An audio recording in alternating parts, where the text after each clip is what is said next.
The internet is one of the United States' most robust and growing industries. It enables free and open communication among billions, and it's been the backbone for protests around the world. But a new bill proposes we give the power to censor the internet to the entertainment industry. It's called Protect IP, and here's how it works. Private corporations want the ability to shut down unauthorized sites where people download movies, TV shows, and music.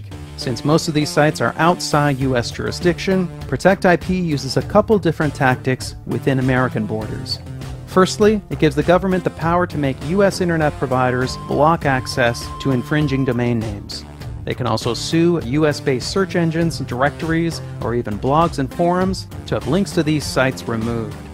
Secondly, Protect IP gives corporations and the government the ability to cut off funds to infringing websites by having US-based advertisers and payment services cancel those accounts.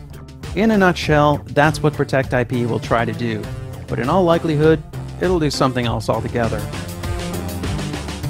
For starters, it won't stop downloaders. You'll still be able to access a blocked site just by entering its IP address instead of its name. What Protect IP will do is cripple new startups because it also lets companies sue any site they feel isn't doing their filtering well enough. These lawsuits could easily bankrupt new search engines and social media sites. And Protect IP's wording is ambiguous enough that important social media sites could become targets. Lots of trailblazing websites could look like piracy havens to the wrong judge. Tumblr, SoundCloud, and early YouTube, wherever people express themselves, make art, broadcast news, or organize protests, there's plenty of TV footage, movie clips, and copyrighted music mixed in. And even if you trust the US government not to abuse their new power to censor the net, what about the countries that follow in our path and pass similar laws? People around the world will have very different internets, and unscrupulous governments will have powerful tools to hinder free expression. But perhaps most dangerously, Protect IP will meddle with the inner workings of the net. Experts believe by fiddling with the web's registry of domain names, the result will be less security and less stability.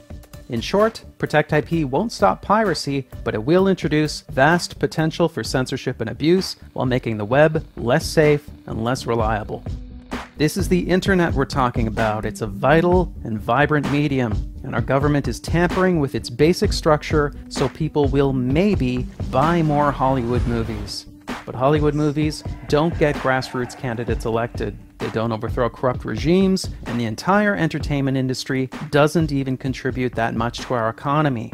The internet does all these and more. Corporations already have tools to fight piracy. They have the power to take down specific content, to sue peer-to-peer software companies out of existence, and to sue journalists just for talking about how to copy a DVD. They have a history of stretching and abusing their powers. They tried to take a baby video off YouTube just for the music playing in the background. They've used legal penalties written for large-scale commercial piracy to go after families and children. They even sued to ban the VCR and the first MP3 players. So the question is, how far will they take all this? The answer at this point is obvious. As far as we'll let them.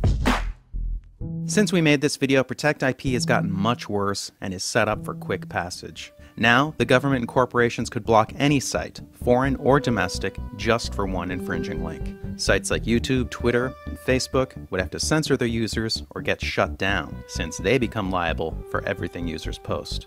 And ordinary users could go to jail for 5 years for posting any copyrighted work, even just singing a pop song.